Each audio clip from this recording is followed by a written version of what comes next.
Just a reminder that when you depart, that we have free books out on the table here from our previous readers. We had a few leftovers, of course. They're all signed, so you should grab one for free. And we also have our student literary magazine that just came out last week, and it looks amazing. So you should keep an eye on that. I should also do due diligence and mention that we also have several events with Martín over the course of the next couple of days, because we're doing this in collaboration with you and I, and with Poetry Palooza in Des Moines. So tonight he'll be on Urban Campus doing a workshop, a reading, and then tomorrow afternoon we have area high schools who are coming in, but it's open to the public as well. So he'll be doing a workshop with them, and then we'll have like a ceremonial dinner, I believe, on a Friday night, which is available. And then Poetry Palooza itself happens on Saturday on Grandview's campus. So they'll be doing a lot of different events there. So if you're a poetry person, there's a lot of cool stuff happening this weekend. Right? But without further ado, I should mention, I'm going to introduce our speaker. He'll be reading from his book for a little bit, so you can follow along in your free copies that have been given out to you. And also, we'll be having a Q&A afterwards. So think of questions that you would like to ask the writer about poetry, their work, the writing life, what have you. And then we'll have a signing, all right? So you can come up and get your book signed by the author. All right. But today we have the honor of hosting Martín Espada, who has published more than 20 books as a poet, editor, essayist, and translator, including most recently his latest collection of poems, Jailbreak of Sparrows. In 2021, his collection entitled Floaters, a term coined from the U.S. Border Patrol to refer to migrants who drown trying to cross the Rio Grande, won the National Book Award for Poetry. The collection has been called, quote, vital for our times and will be vital for those in the future trying to make sense of today. When it comes to his poetry's exploration of immigration, Espada himself has said, it's a way to humanize the dehumanized, taking their name back, and to demand that we see these people as people. As a testament to his long legacy of brave writing and bold activism, Espada's work has been a finalist for the Pulitzer Prize, and one book of essays and poems was even banned in Tucson as a part of the Mexican American Studies program, outlawed by the state of Arizona. Mostly because, quote, this is a quote from another source, Espada bears eloquent witness to the confrontations with anti-immigrant bigotry as a tenant lawyer years ago, and now sings the praises of Central American adolescents kicking soccer balls over a barbed wire fence in an internment camp founded on the same bigotry. However, Espada also knows that times of hate call for poems of love. As a result, Espada has received the Ruth Lilly Poetry Prize, the Shelley Memorial Award, the Robert Creeley Award, an Academy of American Poets Fellowship, and a Guggenheim Fellowship, and he's currently a professor of English at the University of Massachusetts-Amherst, but today he's here with us. So let's welcome Martín to the stage.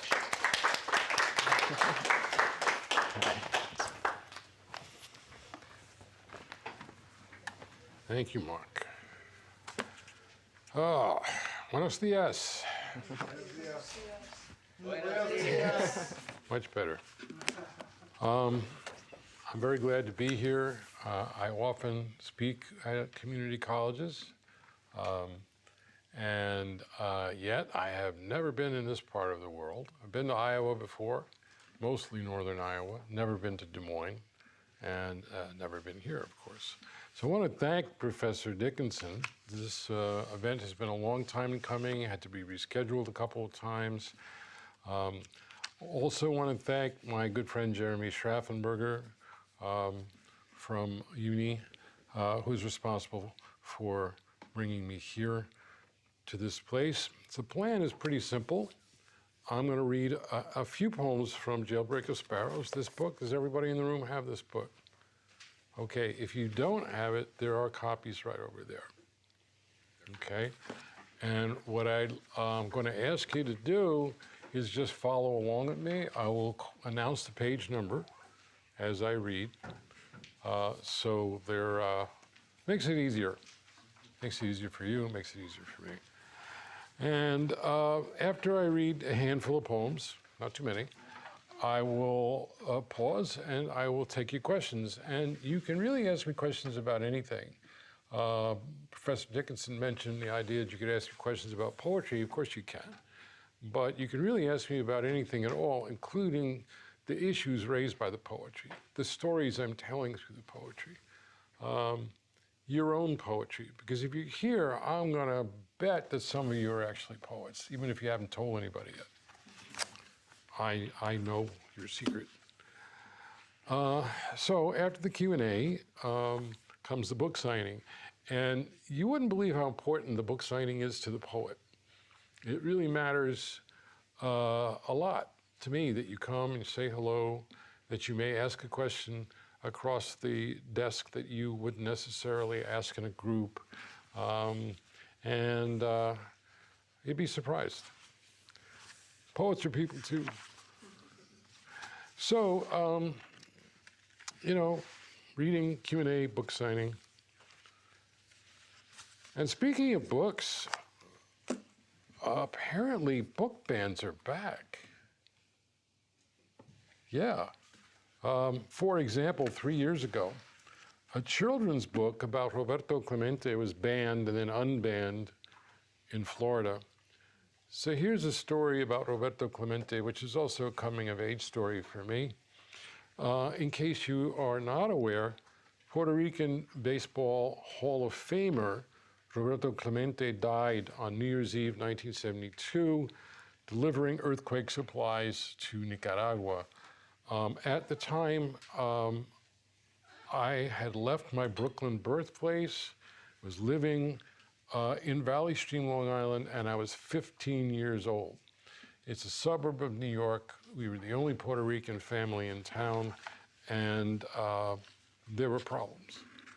So I want to begin with this poem. It's on page 13, and it is called Big Bird Died for Your Sins. Barry was 6'6", 15 like me, floating layups and hook shots over our heads through the hoop in my driveway. We called him Big Bird for dwarfing us, for his slappy feet, the mouth that hung in a grin at all our stories. We called him Big Bird because he would yell, "Foul!" every time anyone bumped him under the basket, as if we lived on Sesame Street. I liked Big Bird and his white boy afro. He never called me a greasy-haired spick under the hoop in my own driveway like Frankie, the clown on the block. On New Year's Eve, Roberto Clemente himself set foot on the prop plane at the airport of Puerto Rico, my father's island, boxes from Nicaragua stacked up after the earthquake, knowing the dictator's Guardia Nacional would crack open the crates, greedy as a pillaging army, if he did not loom over them. The DC-7, engine like a smoker's heart, 4,000 pounds overweight, sputtered 100 feet above the trees, then spiraled into the sea on a night when the moon deserted the sky, the keeper of a lighthouse dreaming drunk. A crowd kept vigil on the beach. His compañero, the catcher, dove and dove again between the fins that sliced the waves, till the propeller's twisted hand rose from the sea, but never the body, never the ball player, never Clemente. Never. My father told me Roberto Clemente is dead. I could swear my father's eyes were red. I had never seen my father cry. This must be hay fever in winter. My mother saw him cry once, watching the funeral of JFK on television, the black riderless horse and the empty boots and the stirrups for the fallen. Later, the day after the baseball writers voted Clemente into the Hall of Fame, as the boys under the hoop towel off and scoop up Cokes from a cooler, I said, when my father told me Clemente died, there were tears in his eyes. No one said anything, not even Frankie the clown. Big Bird stopped grinning. Big Bird was thinking. The whine in his voice was finally gone when he said, they only did that because he was Puerto Rican. They only did that because he was black. There was once an episode on Sesame Street where Luisa Maria taught Big Bird about the meaning of death, how we all die one day, and his yellow head drooped heavy as a sunflower. I feel sad, he said. I could have rolled the numbers out like the dice in my Stratomatic baseball board game. 317, lifetime average, 414 in the 1971 series, 3,000 hits, 12 gold gloves, the only walk-off inside the park grand slam in baseball history. I could have called on the spirit of a dead ball player to flood the screens of their heads with the leap and stab of the ball against the wall in right field that saved the no-hitter, the bark of the ball of his bat that fractured a pitcher's leg. I said nothing. I never said anything. Even when Frankie would croon his favorite song in my face, "Speka spoka," the other boys would bathe in it. The next game began. I guarded Big Bird. I stomped at his slappy feet, spiked my elbows into his rib cage, rammed shoulder after shoulder into his back, blocked shots by jamming the ball into his chest. I knew nothing of karate, but kicked the air every time I yanked a rebound away. "Foul!" yelled Big Bird, like a song on the jukebox nobody wanted to hear. Foul. This was my hoop, so I couldn't foul out. I wanted to see Big Bird cry like I saw my father cry. Big Bird sniffed. No one saw him sneeze. He squinted hard, but we all knew. That day, Big Bird died for the sins of the fathers accursed at the dark ball players on TV in the living room where their sons could hear it all. I had a vision, a Big Bird rising above the palm trees, igniting the air like a feathery piñata too close to the spark of a cigarette, crashing into the sea, the sharks feasting on yellow feathers, Luisa Maria on Sesame Street explaining the meaning of a puppet's death as the nation mourned. By the way, you can snap your fingers. You can applaud. Applause is good. People don't know what to do at a reading sometimes. But, you know, it's not chamber music. Could be worse. All right, on page 11, there's a short poem that I think says a great deal. When we look, what do we see? When we look, what do we see? Some people look at tattoos and see gangs. Some people look at Latinos and see invasion. My father, Frank Espada, was a community organizer and a documentary photographer. He was a creator of something called the Puerto Rican Diaspora Documentary Project, a photo documentary, The Puerto Rican Migration, photographs of migrants by a migrant. He was the one who taught me how to look and how to see. So this poem is called Look at This. My father spoke. "Look at this," he said to me. We were walking through an alley from somewhere to somewhere else in Brooklyn. In front of us, a man with white hair and white beard reached into a dumpster, plucked out a bag of potato chips, stuffed his arm up to the elbow in the bag, let it flutter the pavement at his feet, and shuffled ahead. "Look at this," my father said again. Sometimes he would repeat himself. He walked up behind the white-haired man, called, "Good morning, sir." So the other man wheeled around to see us, shook his hand, and left a $20 bill in the handshake, all without slowing down. We never spoke of it again. The day we left Brooklyn, he drove away so fast he left a stack of his 78s in the closet of the apartment of the projects. "Look at this," was all he said. And all he had to say, look.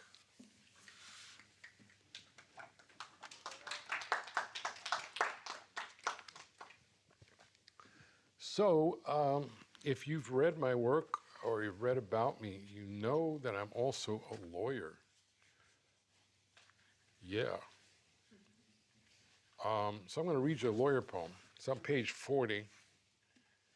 In fact, I went to Northeastern University Law School in Boston, got my degree there and practiced in the greater Boston area.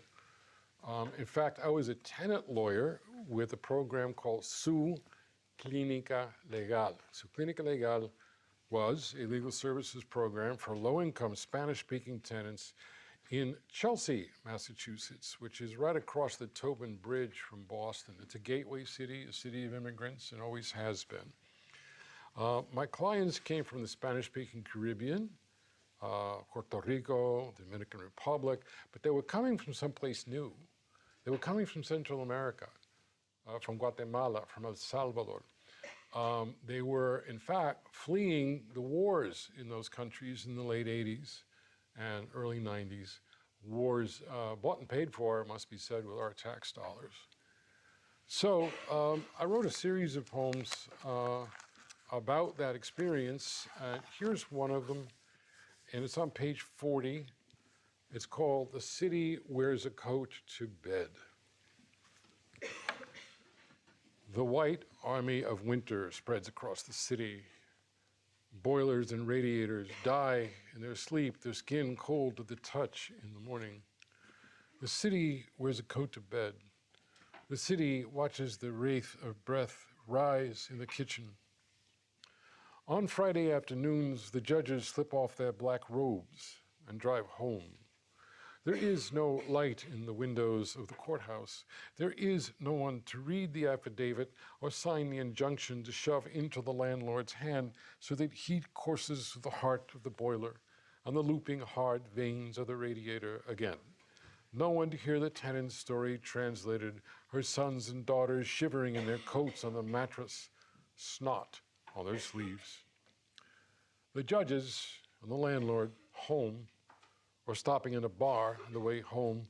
She tells me instead, the lawyer who speaks Spanish, and explains in Spanish why there will be no heat this weekend, why there is no one at the courthouse to listen. And still, she pours her story into my ears till they swell to bursting. I walk her to the doorway of the office. The secretary is in the bathroom, the office space heater in the corner. Suddenly, I am steering the tenant out the door with the space heater in her arms. As she says, gracias, over and over, and I say, okay, okay, knowing the secretary would yell my name louder and then tie him a drunk with a lightning scar in his belly charged to the door, naked, but for his socks and a Salvation Army blanket. The secretary would not miss the office space heater till Monday. I am the hero of this story, riding the bus home across the bridge, till I remember the words I should have said about the glowing coils too close to the mattress, how every week another fire rolls the smoldering wraith of winter through the bedroom as sons and daughters sleep, how every week EMTs tuck white sheets over bodies dead as a landlord's boiler. I will dream with eyes open of windows, the coils of space heaters, and the coils of mattresses glowing in every window.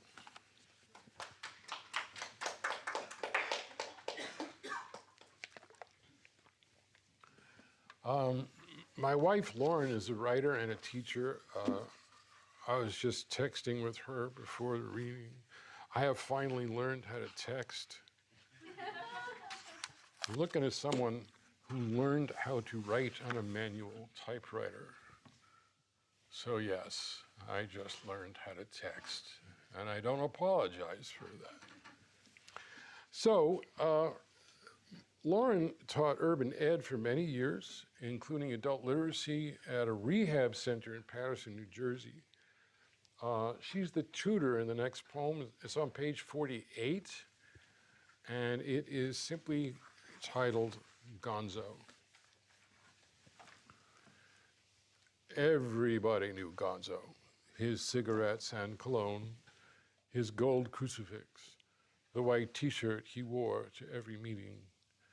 They leaned closer to listen whenever he spoke in the circle at the rehab center, some with eyes shut, seeing his confessions of addiction's demons and sobriety's angels at war. No one knew Gonzo signed his name with an X. The tutor at the rehab center held up flashcards and sounded out the letters, A, B, C. There was no alphabet song in Gonzo's head, no teacher at the blackboard. He said the letters one by one. At the letter S, he stopped. The tutor studied Gonzo's nose, long but not as long as the nose of the Muppet, with the same name, S. she said again. Gonzo had no front teeth, no place for his tongue to go. He puffed and sprayed, a man unable to navigate the river of his own name, Gonzales. He hid his face in his hands, unlettered cards in his head, as if the tutor could not see him now. A sob surged through him, a beast chained to the rock of his ribs for 50 years, since the days the roosters woke him up for school in Puerto Rico. He wiped his face clean. Gonzo was clean. Clean fingernails, clean shaven, clean white shirt. The tutor waited, thinking, he doesn't know his letters, but he knows every street in Patterson by name.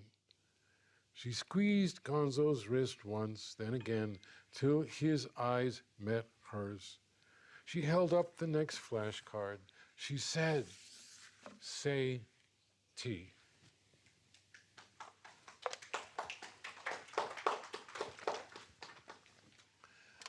I've been writing love songs for Lauren in the voices of strange, weird, fantastical creatures. By the way, I highly recommend writing love songs to your beloved. It's free. You don't have to buy anything on Valentine's Day. So here's a good example of where my imagination wanders. Page 61, you will find something called Love Song of the One-Eyed Fish. And by the way, this is a true story. I lost a contact lens the day of a reading, and then we saw a one-eyed fish in this pathetic little aquarium. So guess who I am in this poem? Love Song of the One-Eyed Fish. I circled the tank in the aquarium, waiting for the school groups to tumble down the aisle like acrobats escaping the circus clowns on their day off. They chatter about all the sharks they want to see, the dolphins to feed. They stop at my tank on tiptoe, fingers streaking the glass, and then they scream at the hole in my face. I am the one-eyed fish. My eyeball scooped out of the socket by another fish in a fight over who would hide in the rusty cylinder at the bottom of the tank. The authentic recreation of my environment in the bay. The teachers scream at the school groups to stop screaming and say to each other, is that all? Is this it? We have no sharks or dolphins here. Nothing on the second floor. Only a can for donations by the door and a one-eyed fish bumping off the glass. One morning, after I stare with my eye at the janitor mopping the floor, waiting for the 7th grade to yell in my half face, I see the flash of you, an angelfish in my tank, proof that the gods of the aquarium are benevolent, that they checked the rusty cylinder at the bottom of the tank and figured out why the other fish was always sleeping. I am a fish in a tank, doomed to swim in circles forever, and so I cannot hide the hole in my face. Yet you do not flit to the corner of the tank or dive into the rusty cylinder. You swim with me. And we circle the tank together. The school groups tumble down the aisle on cue, and the teacher says, look, an angelfish. If I could sing, that would be the name of my song. Look, an angelfish.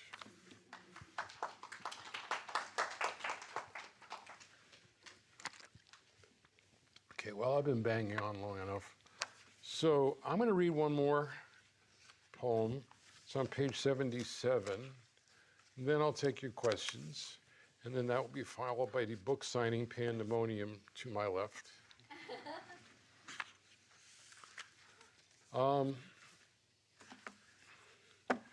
Sometimes people ask me to write poems. Sometimes people ask me to write poems, especially when someone has died. Once in a while, somebody asks, that's called an elegy, by the way, E-L-E-G-Y. Sometimes I write elegies for the living before they go. This poem is like that. It's also a testimony to the power of song. There are all kinds of love poems, as I have just demonstrated. This is a poem from my dear friend, teacher, and mentor at the University of Wisconsin-Madison, Steve Stern. Steve and his wife, Florencia Mayong, are historians of Chile, where she was born. And Florencia is now in memory hospice with dementia. There is a famous song called Gracias a la Vida, or Thanks to Life, that features prominently in this poem. Steve called me one night and said, I'm going through this with Florencia. I would like to be able to call you once in a while and just listen to you read poetry to me. So I thought about it. And then I wrote this poem. And then I called him. I said, I have a poem to read to you. This is it. Florencia again and again for Steve Stern. The singers sang to Florencia Mayong today. The threshold singers stood at the bedside in memory hospice and sang. As the poster of Frida Kahlo looked on, as Florencia looked on, the only word she spoke was no. The only word still left on her tongue as she colored in her coloring book. The chorus sang as you walked into the room, and Florencia's eyes brimmed with the sight of you, husband, compañero. You slid behind her, arms looped around her neck, and she leaned back, lips sprouting for a kiss on the mouth once, then again. Let's sing to the singers, you said. You queued up the song on your cell. You sang, Gracias a la vida que me ha dado tanto. Thanks to life that has given me so much. Florencia sang. In Spanish was Florencia again, the song drifting from a window to the girlhood, Santiago, of her head. She became the writer of history she could no longer read, the teacher of students who would remember what she could not remember, Florencia again. When life in the song gave her the abecedario, she sang the word for alphabet from a spring so deep in the cavern of her brain, no neurologist could ever find it. Florencia again. When life in the song gave her La marcha de mis pies cansados, she sang about the march of my tired feet loud enough to startle the pack of nurses in the hallway, the march with you, her compañero, your tired feet trying to keep up with her, a march against the dictator in her Chile, all the songs the crowd would sing, Florencia again. How do you kill an idea? Florencia said to me when I asked why so many had to die in Chile at an age when I still had to ask. 6 words I will carry like tiny shells from Chile as long as I remember what I remember.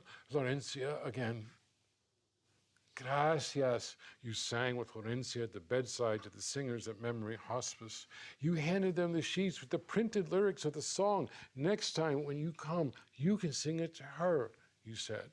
Florencia again. My teacher, tomorrow you will turn the knob, all hands dread, as if the steel would liquefy their fingers, walk the door once more and sing.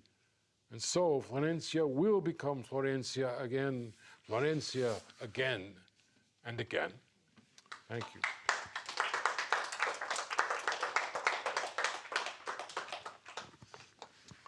Okay, so now it's your turn to do the talking, and as I said, no subject is off limits. You can ask me anything. I'm 6'1". I used to be taller. It's one of those shrinking things. I'll start us off. Yes, Professor. So in my class, we read your book all the way through, and we were thinking about, in my poetry class too, about like structure of a collection, and we were, because my students talk about putting one together and what makes a collection.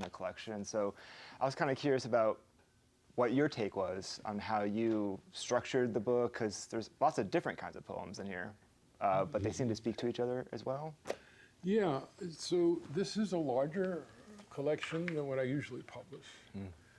And I had more time to work on it than I usually do.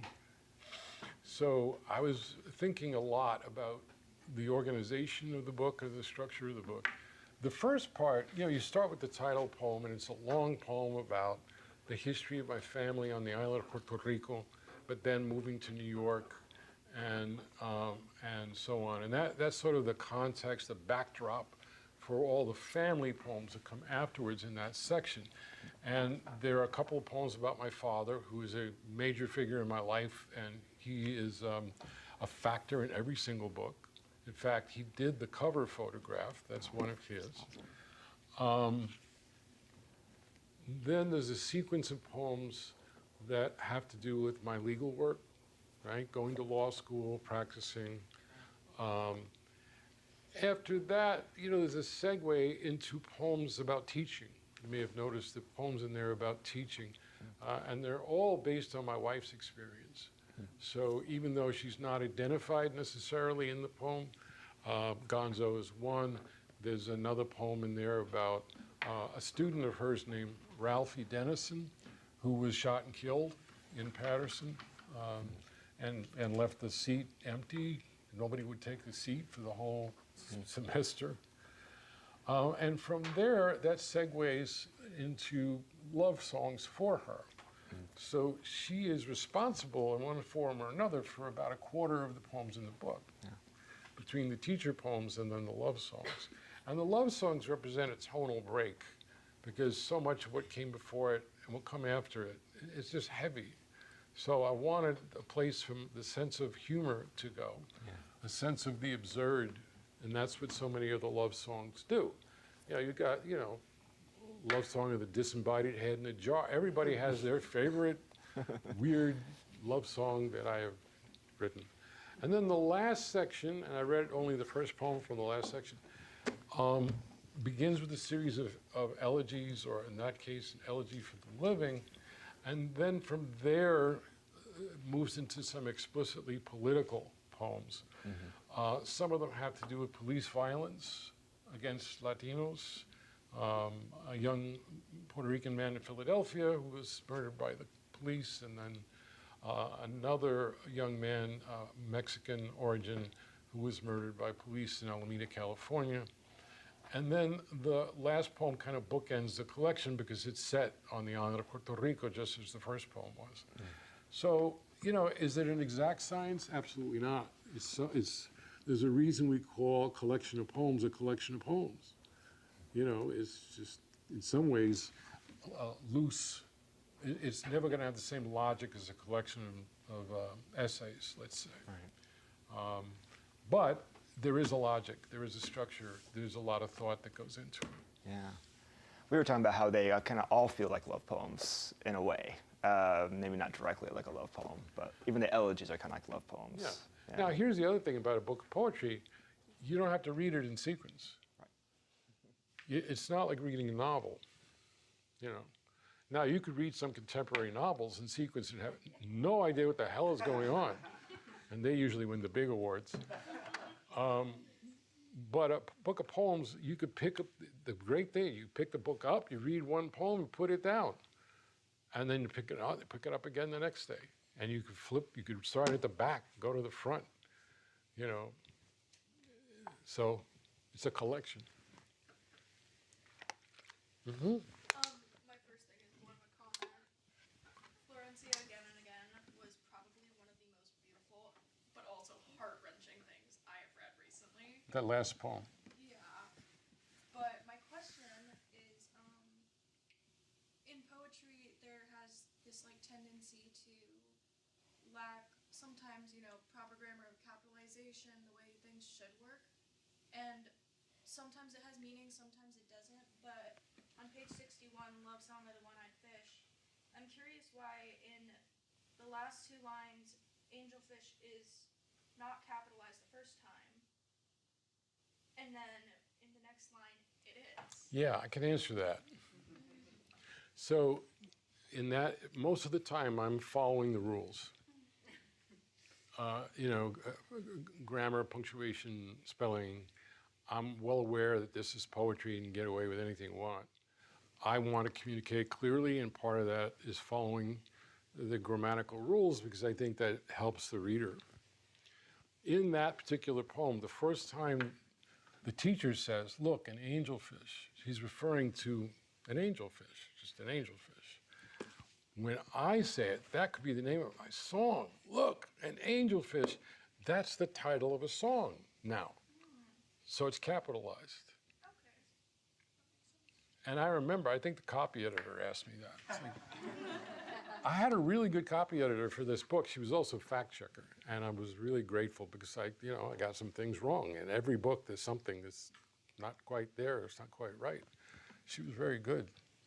The best thing about the whole process of putting the book together was the copy editor.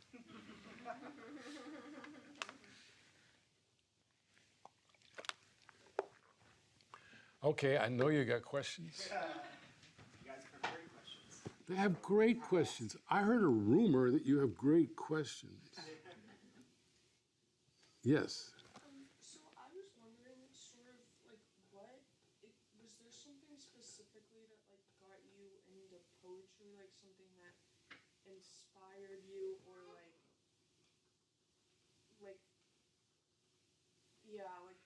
sort of drew you into it, or? Yeah. Well, there were signs along the way, and they pointed me in that direction. And I'll give you a story about one such experience, because it's a collection of experiences that form your identity, right? That's what identity is, just a collection of experiences. So I wrote a poem in 10th grade in response to an assignment. And so I had been writing on and off, not sure what the hell to do with it. And my father was trying to figure me out. My father was trying hard to say, what is this? He's 17. What's going on in his head?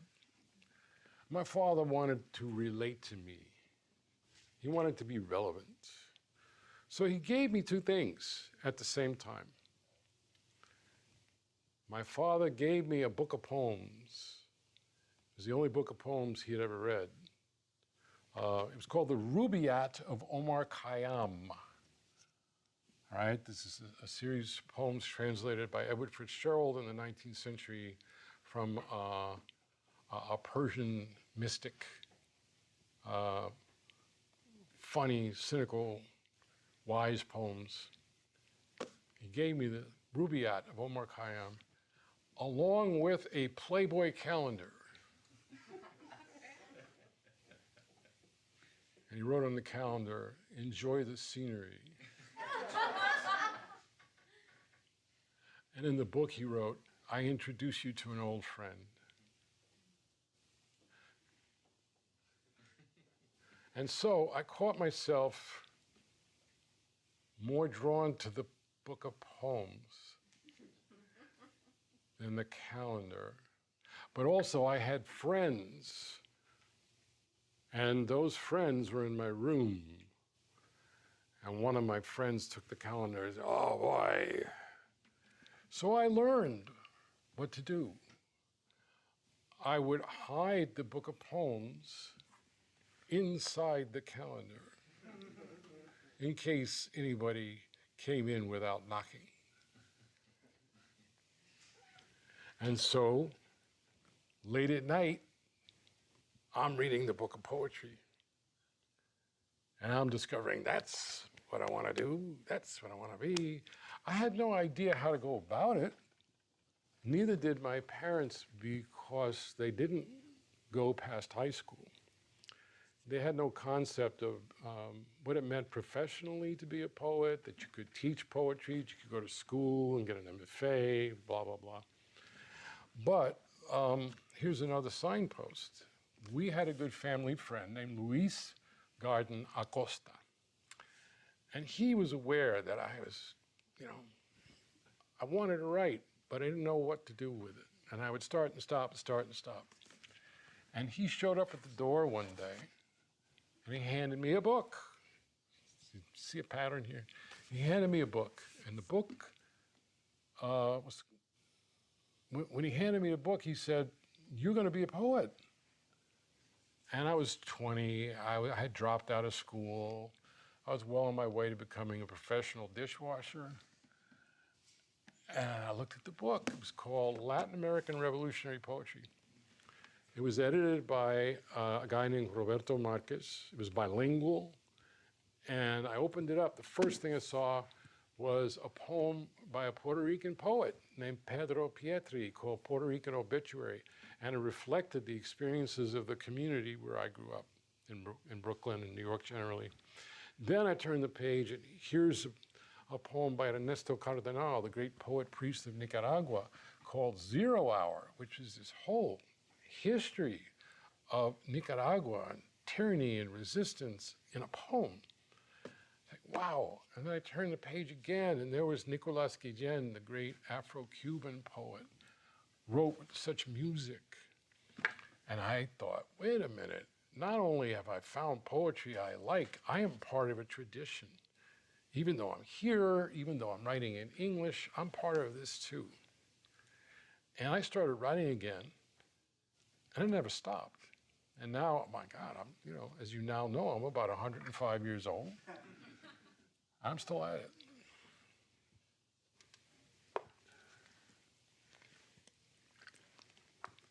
Yes? Can you tell us more about the photo of the cover of the book and why you chose that one? Yes. My father doesn't know about it because he died 12 years ago. But I have many of his photographs in digital form. He was the creator, as I mentioned, of something called the Puerto Rican Diaspora Documentary Project. This was not part of that project. This was an earlier photograph taken in the late 50s, early 60s, when my father was just basically starting out as a photographer. And he would photograph the city around him. So he photographed this gate and light that was coming through the gate. And I looked at it, I thought, you know, they're bars, as in the bars of a jail cell. Now it's stylized. I'm pretty sure there are no jail cells that look exactly like this, but it's stylized. It's meant to suggest the bars of a jail, a jailhouse. And so it echoes the title, Jailbreak of Sparrows. And it was also, you know, I mean, when you do something like this, you don't have to ask permission. I had a previous publisher that drove me mad with permissions, and it cost me hundreds of dollars to get permissions to put things in my own book, even my, you know, so I use it. If you look at floaters, there is, and again, one of my father's photographs. And they said, we need permission from the subject. I said, well, the subject is a migrant mushroom worker in 1981. He's long gone, he's dead, gone. Well, we need the permission of the artist. I said, well, the artist, my father, he died in 2014. Everybody's dead. They said, okay, well, who holds the rights? I said, well, I guess that would be my mother, but she's 90. Could we leave her alone? No, they wanted her signature at the bottom of a form. So I called my mother, and she said, what do you mean? You need my permission? I said, yeah, the publisher wants me to get your permission to put this photograph by your late husband on the cover of my book, Floaters. She said, okay, you have my permission. I said, no. Doesn't work like that, Ma. I have to send you a form, you have to sign it, then you have to send it back to me. I'm trying to explain this to someone who's 90, right? Yeah, she's 95 now, so she would have been about 90 at the time. And she did it. So there I am, you know, in my 60s, getting permission from my mother. And so this time around, I'm not going to ask anybody's permission for anything. I'm just going to, I don't know, bingo. You know. A lot of things that you see in a book are informed by decisions like that. Mm-hmm. Do you have a like favorite poet in particular, or like poem that has stuck with you throughout your life that you just can never seem to shake? Well, I could talk about a lot of canonical poets who you may have heard of. Walt Whitman. Everybody sees Whitman in my work, and that's not wrong at all. I prefer to talk about poets who've influenced me, who no one's ever heard of. Poets right at my elbow, because I think our greatest influences are right there. It's not in the stratosphere. It's not in the canon, although I think we should read as widely as possible. Read Whitman. But I was deeply influenced by a poet named Jack Agüeros, who, if you've read Floaters, you know I wrote a poem for him called Flan. Jack Agüeros was a New York, Puerto Rican poet. He was also my second father. We were very close. And I like to talk to people about Jack. Otherwise, they're never going to hear him. If I don't bring him up, forget it. That's it.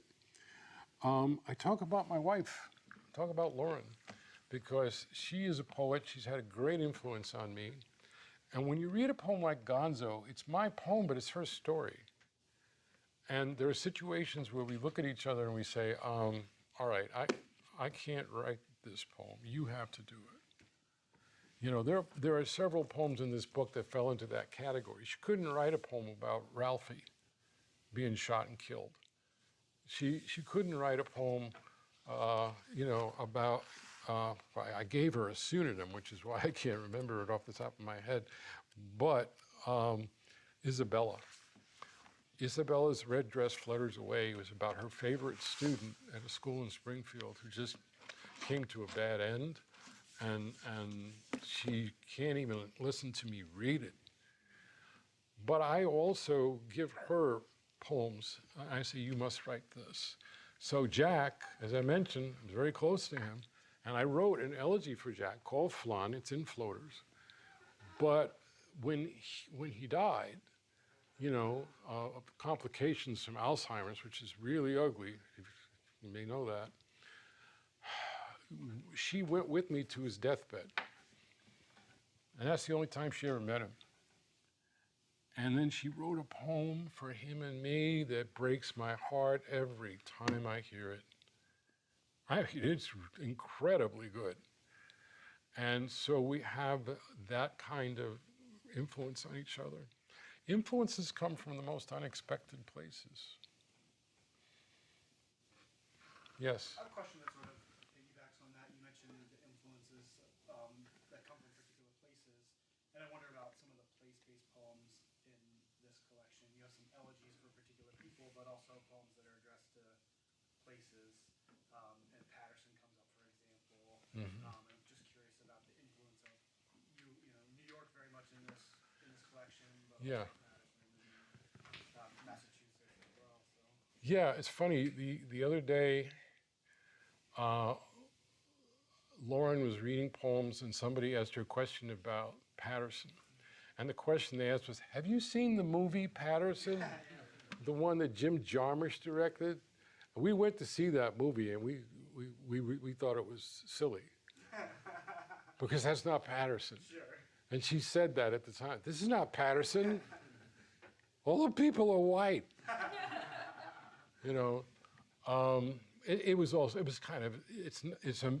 That's a mythical landscape. It exists in the director's head. Oh brother, where art thou? It's not about Mississippi. It's the Coen brothers. What's in their heads? I love Oh brother, where art thou? But Patterson, that movie was too close to our experience for us to appreciate it. Patterson figures significantly because Lauren taught there for so many years. She taught at Passaic County Community College, and she was in the developmental English department. And rather than give her tenure, the powers that be at that college eliminated her entire department. Just wiped it out. It no longer existed. So, bad faith? Yes. Did I urge a lawsuit? Yes. Did she sue? No. But Patterson continues to exist in our imaginations and in our memories. I keep returning to it because it is her geography. And I spent a hell of a lot of time there. In fact, independently of her employment there, I read at PCCC every year for at least 25 years. They had a poetry center, and I would go. And I just did a reading for them last year. So constant involvement with that city, and a city that really reflects the urban experience so very well in this country. And again, a city of immigrants. Obviously, Brooklyn is an imaginary, both a real and imaginary place. I was born there. I grew up there. I left there when I was a teenager. One of the places I'm exploring in this book, really for the first time, is Valley Stream, Long Island, which was one of the circles of Dante's hell for me. You know, because it was in the 70s, there was a phenomenon called white flight happening at that time with the influx of African Americans and Puerto Ricans into the city. White ethnics were leaving the city. So the Italians and the Irish were settling in places like Valley Stream. And they wanted nothing to do with us because my family represented what they were fleeing. At the time I lived there in Valley Stream, there were no African American families at all.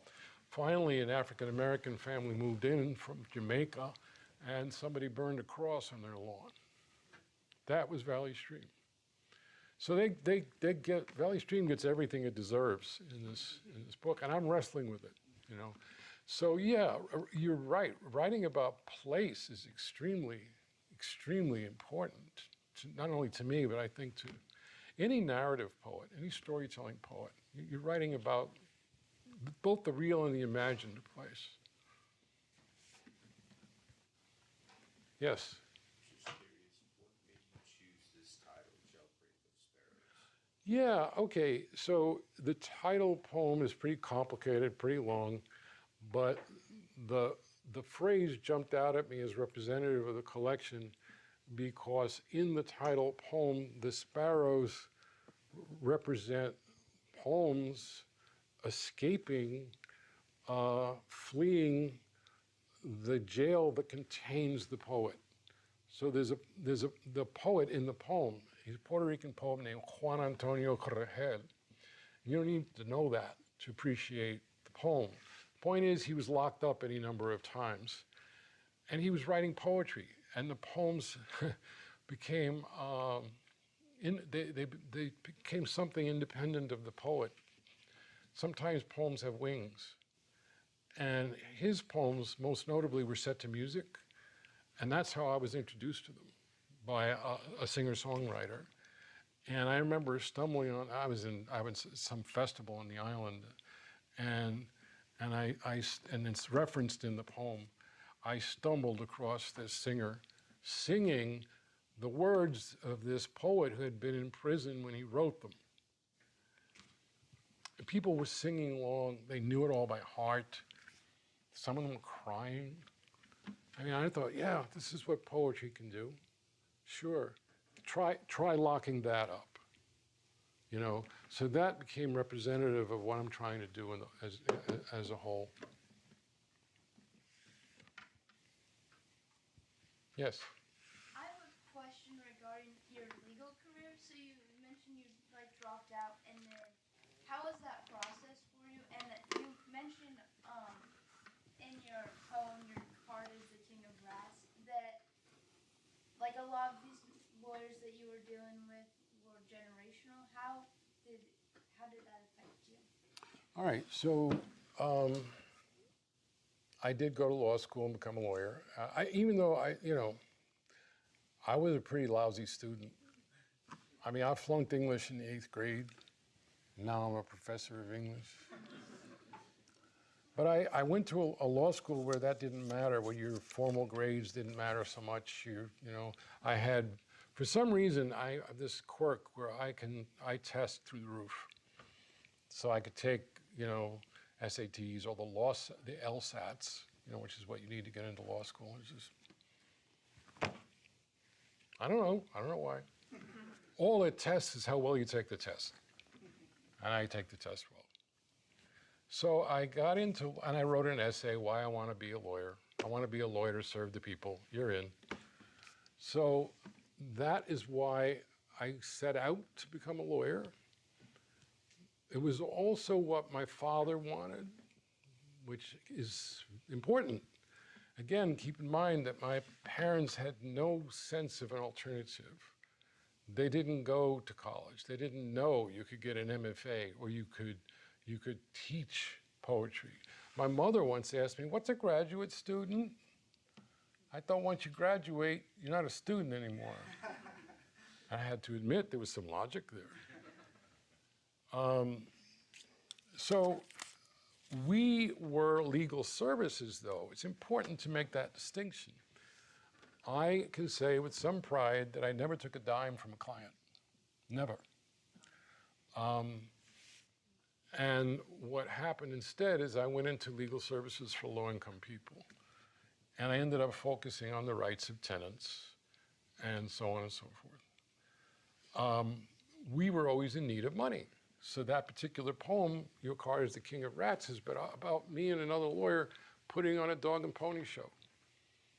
And then kind of twisting the knife, which is like, okay, you have to come here and ask for money and you're eating dessert under my nose?